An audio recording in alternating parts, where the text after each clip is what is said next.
The Week 15 NFL Sunday, that was big statement games from numerous teams, including the Buffalo Bills. We got some injury updates on Mahomes and David Montgomery, and some teams clinching playoff and divisions as well. All that and more coming up on today's Peacock and Williamson.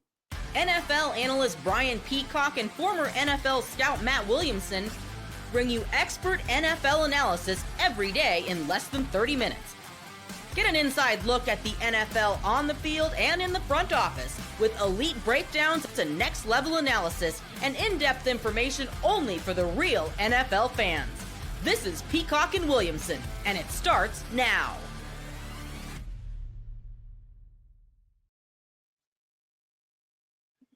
Welcome to the Peacock and Williamson NFL show. Brian Peacock alongside Matt Williamson at BD Peacock at Williamson NFL. Thanks everybody for making this your first listen on the Locked On Podcast Network, your team every day. Love and appreciate all the everydayers out there, and welcome to the new listeners. Please subscribe on YouTube or wherever you are listening to this podcast right now. Just pause and hit that subscribe button so you don't miss the show as we roll through the season, the postseason, and the off season every day here on the Locked On Podcast Network, and get those questions in for this week's mailbag as well at BD Peacock at Williamson NFL or in the YouTube comments. Today's episode of Peacock and Williamson is brought to you by FanDuel. Big return right now on FanDuel for new customers who place just a $5 bet, and you'll get started with $150 in bonus bets if you win that first $5 bet. Just visit FanDuel.com to get started.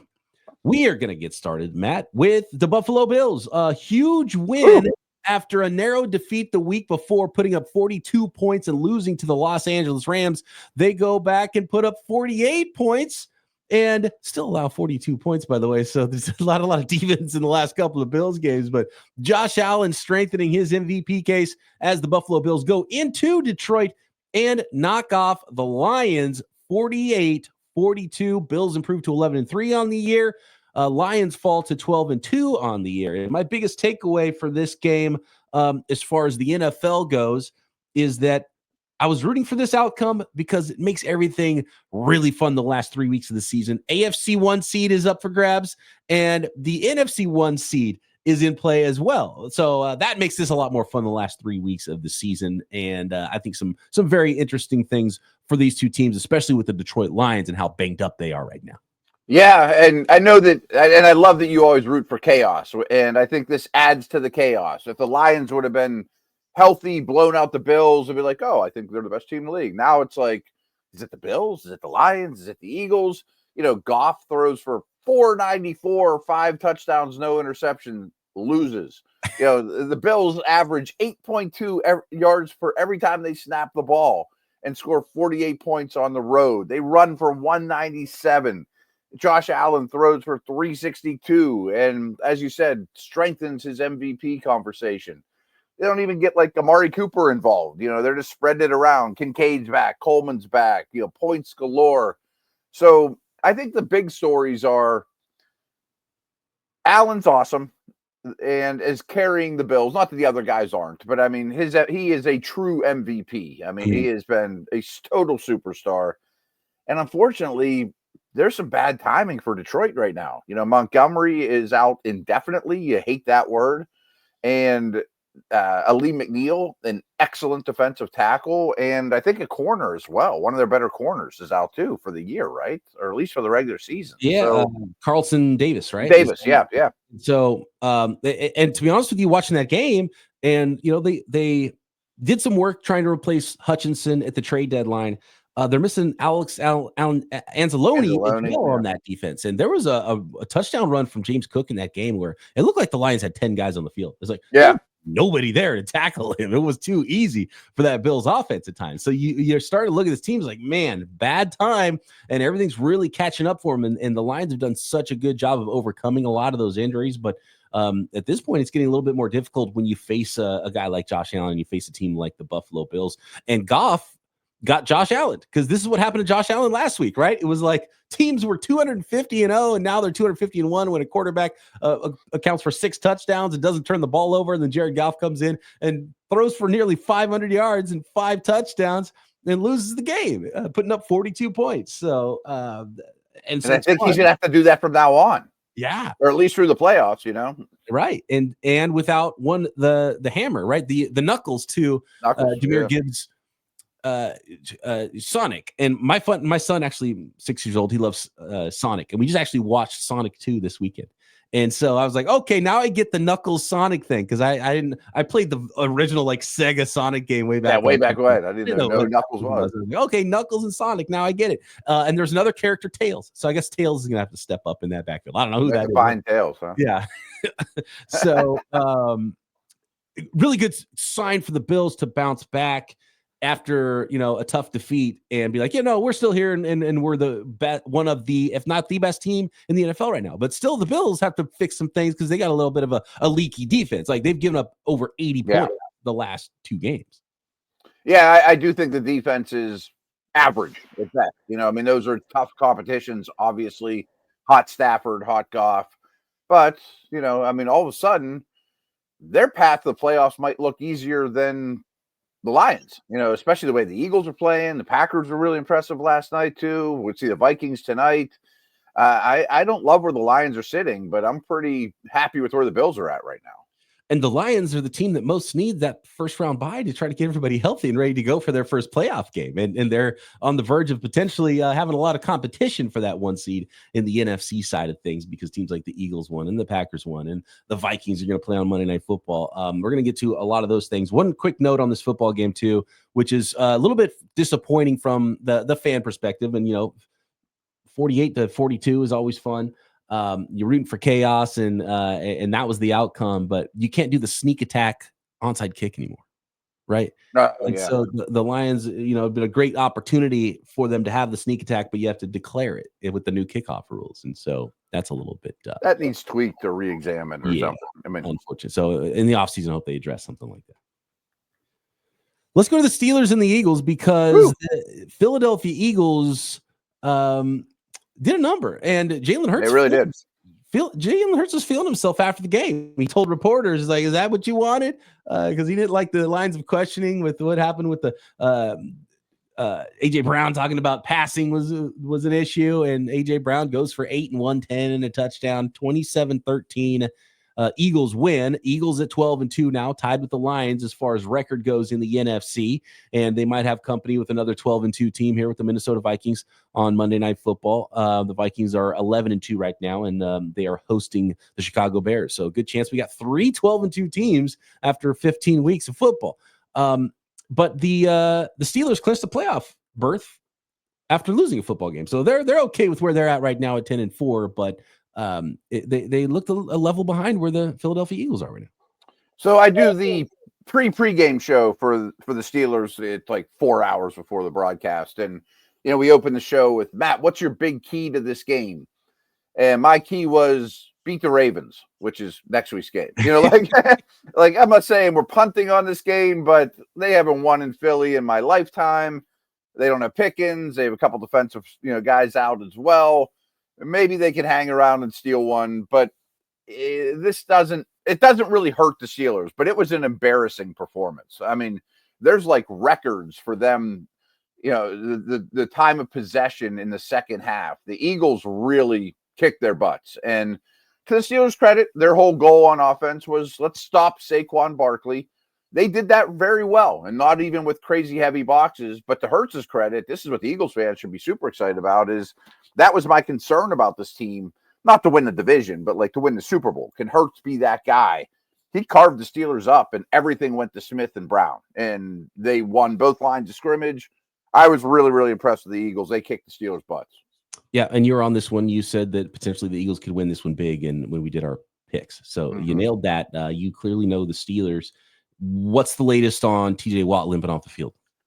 Low ankle sprain. So that's the good news you could get. Tomlin's press conference will be tomorrow, but the Steelers, starting with that game, play 3 games in 11 days. So they play Saturday in Baltimore for the division crown. As you mentioned, they kind of backdoored their way into a playoff berth. And then they got to turn around on Christmas on Wednesday and play Mahomes. I was going to say Mahomes, but maybe not Mahomes. Who knows? But at Eagles, at Ravens, Chiefs on Christmas in 11 days might not go so well. And how much is Watt going to play, We'll get to Mahomes next. The Chiefs were victorious, but a Mahomes injury could change things in the AFC. playoff picture, and it doesn't look too serious, but we don't have an official update on the exact week-to-week nature of Patrick Mahomes' injury. We got a whole lot more. Packers, Sunday Night Football, and the Bucs, a huge win, a statement win over an AFC team to put themselves in a really good spot in the NFC South. All that and more next. Today's episode of Peacock and Williamson sponsored by BetterHelp Online Therapy. How do you stay cozy during the winter months? Really rainy and chilly over here where I'm at. Usually it's 65 degrees every day, but sometimes it does get a little difficult to stay cozy during the winter time. And for some, wrapping up in a warm blanket, maybe a mug of hot chocolate, watching a movie with the family is the best way to spend the month of December. I definitely did all those things this weekend, but therapy is a great way to bring yourself some comfort that never goes away, even when the seasons change. So if you're thinking of starting therapy, give BetterHelp a try. It's entirely online. It's designed to be convenient, flexible, and suited to your schedule. Just fill out a brief questionnaire, get matched with a licensed therapist, and if you don't hit it off with the therapist, that's okay. It happens. And you can switch therapists at any time for no additional charge. Find comfort this December with BetterHelp. Visit BetterHelp.com/lockedon today. Get 10% off your first month. That's BetterHelp, HELP.com/lockedon. Being December, it's that time of year. College football playoffs, they're back. And with the newly expanded 12-team format, it's guaranteed to be bigger and better than ever, bringing you all the hard-hitting and high-flying excitement that you love. TNT Sports coverage of the college football playoff begins December 21st, starting with the college football playoff kickoff show presented by AT&T at 11 a.m. Eastern.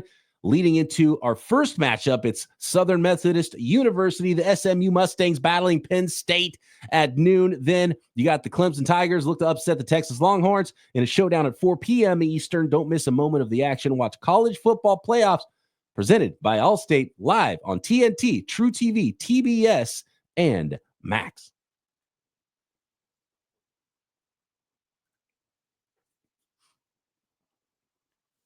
I'm excited for the 12-team format here, Matt, with the college football playoffs. And yeah, it's kind of cool. And my Saturdays, I can't take it up watching football because of my work and my life. And it's just the day where I can't do that. And so I'm catching up and I'm watching a lot of draft prospects right now and diving into that. And it's a lot of fun. And an expanded playoff is something that I can definitely carve out some time for. And I'm super excited to watch that. And as some of these teams get into draft season, some of these teams are in the thick of a playoff hunt. And Mike Evans you could set your clock to Mike Evans, man. We talked about it in the mailbag last week, and it's like, okay, rate these veteran wide receivers. And we saw it from Evans. We saw it from Devontae Adams, we'll talk about in a minute. But, man, the Buccaneers 40-17 over the Los Angeles Chargers. These are two playoff teams, or presumably playoff teams. The Bucs doing a number here on the Chargers, though. Not a lot of teams are putting up 40 points on this new look Los Angeles Chargers team. The Chargers 8-6 now, 40-17 the final. 8-6 now are the Buccaneers. Couple of games over 500 in a really good spot as we wait to see what happens with the Falcons at the Raiders on Monday Night Football. Yeah, and I bet Harbaugh's losing his mind right now. You know, I mean, because we know their formula. They invested in O-line, but they can't control the line of scrimmage and they can't run the football. And they've basically kind of stopped trying, which I bet is making him insane. I mean, 11 carries between the two running backs for 32 yards and like 23 minutes of time of possession. And that was from what I saw, it was a pretty good battle going into halftime. And then the dam just blew up. I mean, the Tampa just destroyed the Chargers on both sides of the ball in the second half. Bucs are impressive. Bucs are impressive. They're the opposite of the Lions right now, where they're getting hot at the right time, and they are not that the Lions are cold or anything. They've lost 2 games all year. Sure. But the Buccaneers are like, okay, they're that team, and momentum.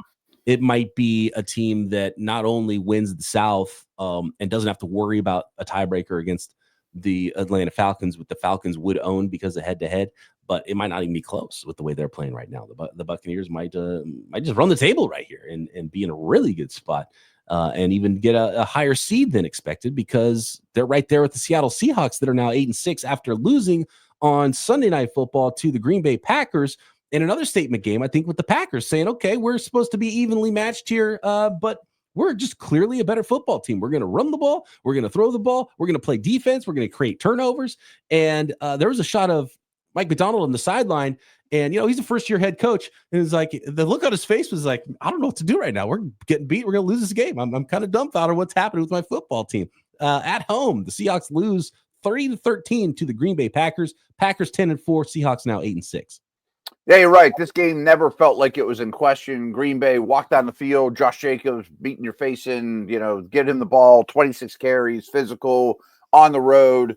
Green Bay fans were louder than Seattle fans. Like, this is a strange world we're living in. A really impressive performance by Green Bay. They are peaking at the right time. Just when I was in on Seattle, though, I mean, their O-line was starting to show signs of life, but they were horrible in this game. I mean, 7 sacks allowed. Geno Smith gets hurt. Where's he at? I mean, of all the big injuries of the weekend, he can be forgotten compared to Mahomes and Watt and some of these other ones, but that's a huge deal because Sam Howell looks like Sam Howell. He holds the ball, takes sacks, throws the ball in harm's way, and it's not enough. Time to be worried about Seattle. It's amazing how the league can change so quickly. They were a 3 or 4 game winning streak and then show this performance, and now the quarterback's hurt, And the team on their heels is the Los Angeles Rams, who after winning a field goal fest 12-6 in the rain on Thursday are also 8-6 right now. And so that week 18 is going to be really important for these two football teams. And the Rams control their fate, not destiny. Right? There you go. Yeah, you're in a really good spot with the win in prime time, watching and having a little mini bye after that Thursday night win at 8-6 and watching the Seahawks lose. And so all knotted up with 3 to go there in the NFC West. I mentioned Davante Adams, and it was fun to see a little bit of that fourth quarter magic with Rodgers hitting Adams a few times. Adams, an amazing catch on the sideline, twisting around, toe touch, and setting up Breece Hall touchdown there. But that kind of overshadows with the 32-25 win that Mac Jones and the Jaguars were about to beat them before some last-minute heroics there from Rodgers and Adams. And there was the big throw to Adams, and I'm watching Rodgers celebrate and run down the field. He looked like a 70-year-old man running down the field. Yeah. He is not a spry guy, and that lower body for him is just, it's not there right now. Rickety. And good on the Jags to be competitive here, but it was two bad teams is what I came away with watching. But in the end, the old guys figured it out. It's like the old guys at the gym that just run the pick and roll, and they know how to do it, and they'll hit some threes, and in the end, they can compete with the young guys. Yep, and frankly, if you just took the records aside, and I know a lot of people probably weren't paying close attention to this game, this was one of the more entertaining games of the year. It was or of the week. Not, yeah. Easy, Matt. That's not what I meant. But I mean, this was a competitive game to the end. Brian Thomas versus Davante Adams, it was what it felt like to me. And, get a lot of Brenton Strange making catches. And, all of us that were playing against Davante Adams in our fantasy league are like, oh, we got him right where we want him. And then the second half happened, like, oh, I lost my game. Oh, well, But I don't know that either one of these teams has a real bright future. And this is more about the offseason. But this game, in a nutshell, by itself, standalone, was pretty entertaining. If this would have been Thursday night, you'd be like, this was fun. We don't talk enough about that rookie wide receiver for the Jacksonville Jaguars. Boy, he's good. He's legit, man. He is really good. And they got a good one. And he slid a little bit in the draft, right? Because a little bit. I mean, he might be the best rookie receiver in this awesome receiver class. There's an argument there.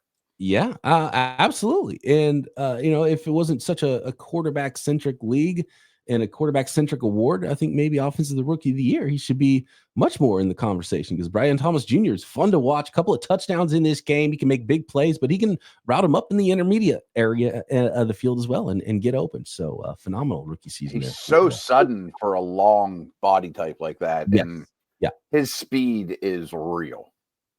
Oh yeah. Legit downfield with more. He's not just with more. Yeah. Right, because he's going to build his eyes a one-trick pony. Maybe he's not going to be for everybody. He's more. He's legit. He's their number one. That's what they needed. That's what Trevor Lawrence needed going forward. So we'll see who's coaching those guys next year. Mm-hmm. Next, I want to talk about the Houston Texans, who clinched the AFC South and the rest of the action from Sunday, NFL Week 15. This episode brought to you by FanDuel, America's #1 sports book, and you can get in on all of the NFL action right now at FanDuel. And new customers, special offer, get $150 in bonus bets, and all you got to do is bet and win that first $5 bet. And the FanDuel Sportsbook app gives you everything you need to place live bets on the NFL all in one place. When you get a hunch in the middle of a game, you want to check the latest stats, view live play-by-play, and so much more. You can find all of that on the same page where you place your bets. Just visit FanDuel.com to join today or download the app. Not only live NFL betting, tons of weekly props, of course, all the weekly lines and all the game lines for all the sports and college football playoffs and NBA and NHL and every sport imaginable. Tons of action there. And you'll get started with $150 in bonus bets if you win your first $5 bet at FanDuel.com. So download the app or go to FanDuel.com and never waste a hunch and make every moment more with FanDuel, an official sports book partner of the NFL.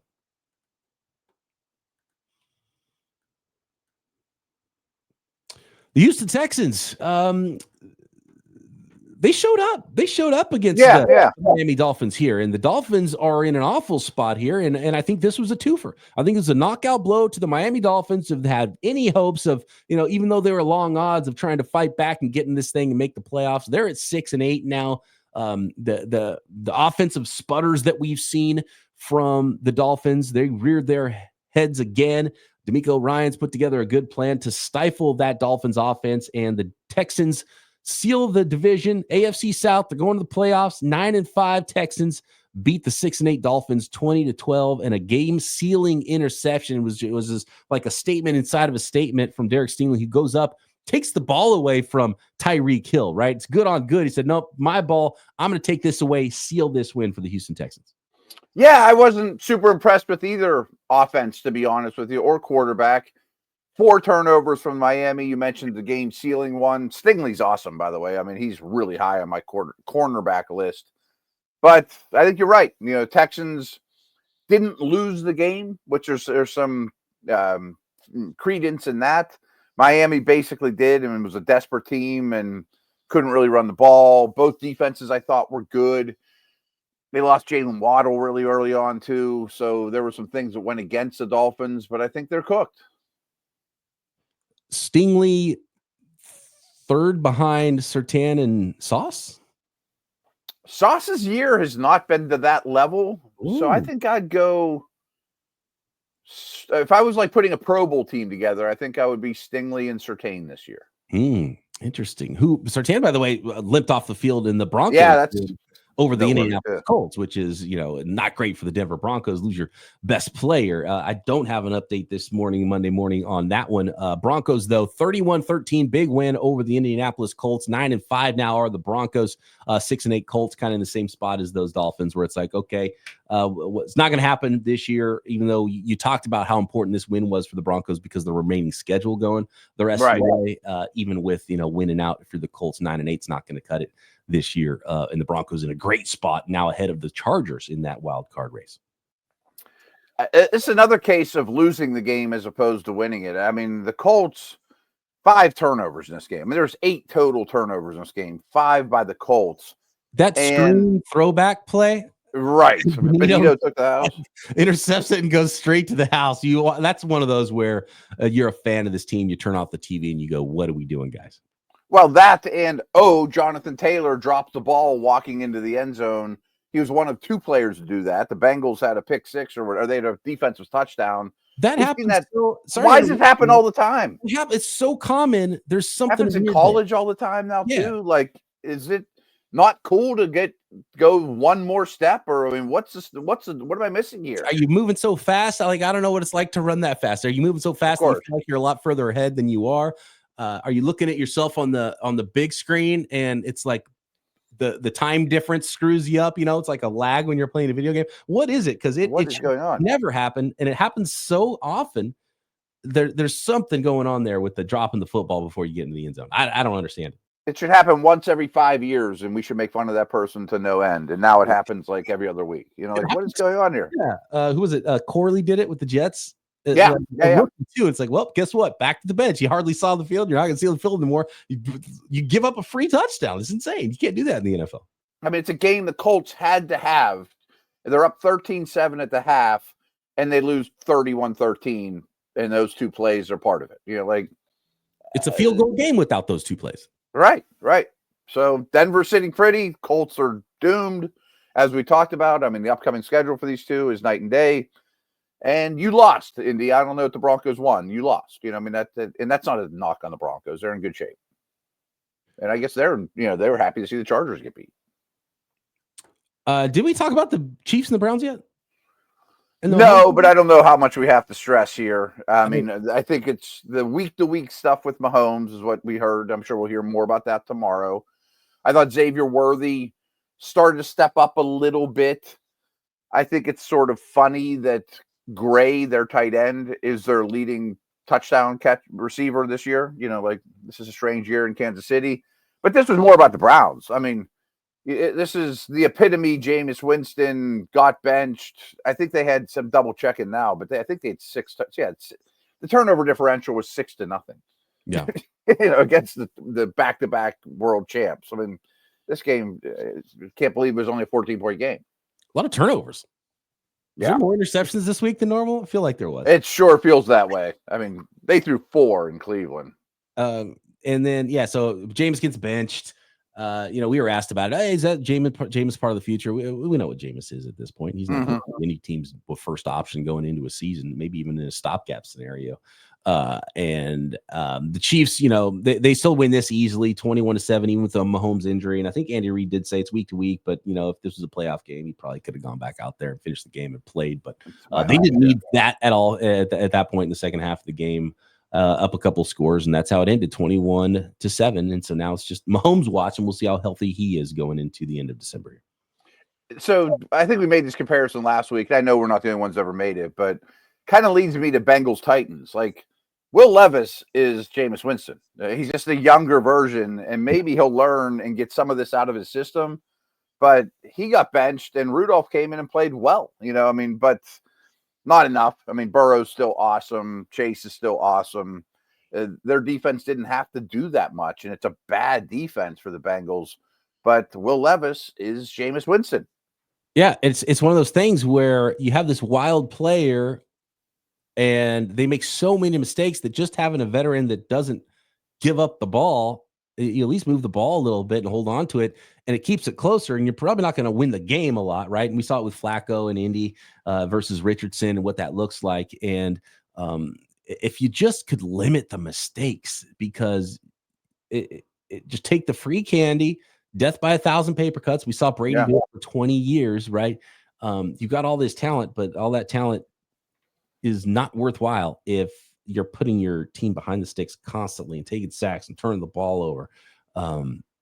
And sometimes it looks harder than it needs to be, I think. And then you see a guy like Rudolph come in, it's like, look, I'm not a backup quarterback, but at least we look like a football team for a few series. Yeah. Tennessee's in an interesting offseason predicament. Yeah. And that be the Darnold team or, Congratulations to Tajay Spears, who put up like 28 points on everybody's fantasy bench this week. So I'm sure in the playoffs. Mostly as a receiver. Yeah. And that Bengals defense, I think, is horrible, but it didn't matter, Right. Yeah. It's a classic Bengals game. You kind of saw that one coming. The Commanders narrowly escape New Orleans. Not interesting. 2019 victory here with the Hainer / Rattler led New Orleans Saints that just didn't have enough in the end.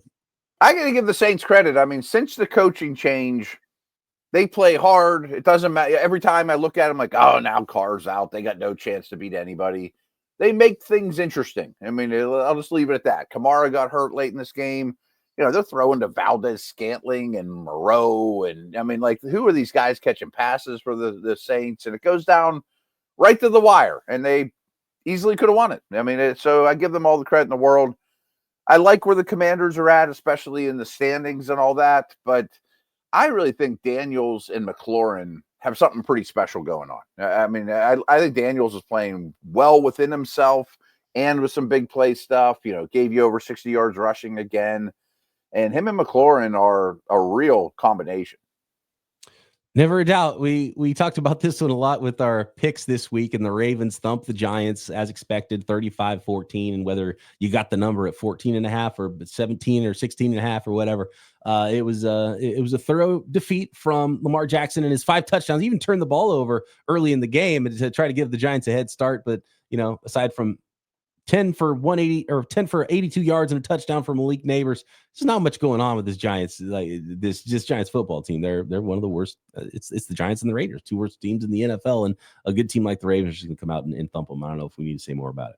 No, I mean, what Lamar did was insane. I mean, he had more touchdown passes than incompletions. They didn't need Henry. They didn't need anybody. I apologize. My phone was blowing up because I got a little bit of news. I mean, it's kind of late breaking news here. Mahomes diagnosed with a mild high ankle sprain. Ooh. Oh, okay. He's considered week to week still. But just like I mentioned this with the Steelers schedule, the Steelers, Ravens, Texans, Chiefs all play Christmas on a Wednesday. So they're all playing Saturday. So it's a short, I mean, they're all 3 games in 11 days, starting yesterday until Christmas. So they're one of the 4 teams. Timing's not great, especially with the Bills winning. I wonder how they'll handle that. So that goes Saturday. Do you have the schedule up for the Chiefs? No, but I know it. I'll find it right now. Okay, so they go short week Saturday, and then even shorter week to Wednesday, Christmas. Yeah, they're making Saturday, Wednesday like a Sunday, Thursday, but you're also a day short the week before that. So. That's what all 4 of those teams are doing. There's like a crisscross applesauce going. On Saturday, it's Steelers, Ravens, Texans, Chiefs. And then on Christmas, it's Texans, Ravens, Steelers, Chiefs, which is kind of cool, but it's pretty brutal. It's cool, but brutal. And especially if your quarterback has a high ankle sprain. And that means we might not see Mahomes until January. I would say they finish at Denver. I just pulled it up. They finished at Denver the last game of the season. I mean, that's pretty brutal right now, too. They go to Houston on Saturday, here on Christmas, at Denver to finish it, with the Bills breathing down your neck and, superstar quarterback, knowing him will come out to Houston and throw for 400, but who knows? Right, exactly. But it's like if you can't go Saturday, and you would expect that week to week injury, short week, it's probably not super likely that he's able to go Saturday. If you can't go Saturday, you're going to be able to go the following Wednesday. It seems like you play both or neither. It's hairy, yeah. And then you get a long break before that last week 18 game. And if you're the Chiefs, and if it matters for the 1 seed, it's a playoff game essentially because you get an extra week to rest after that. But if you have the 1 seed locked up, then maybe you don't even play him January 5th, week 18 against the Broncos, but then you're off for a month. And so now you're resting. Yeah. And you're probably like, man, couldn't the Bills have lost in Detroit and we could at least get 1 game of breather? And you're not playing elite football despite your record too. I mean, this is going to be precarious. I'm sure Mahomes will be like, I want to go, but is it the smart move or not?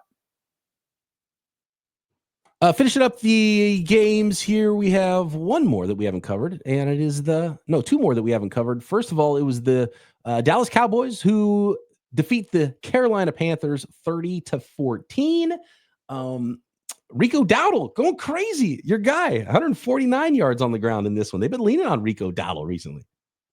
Yeah, and to me, it was Micah Parsons was so good. I mean, I thought he was just totally dominant. And the Cowboys, I don't want to lump them with the Saints, but I mean, everyone kind of left them for dead. And they've been pretty good lately. I mean, like Cooper Rush isn't terrible.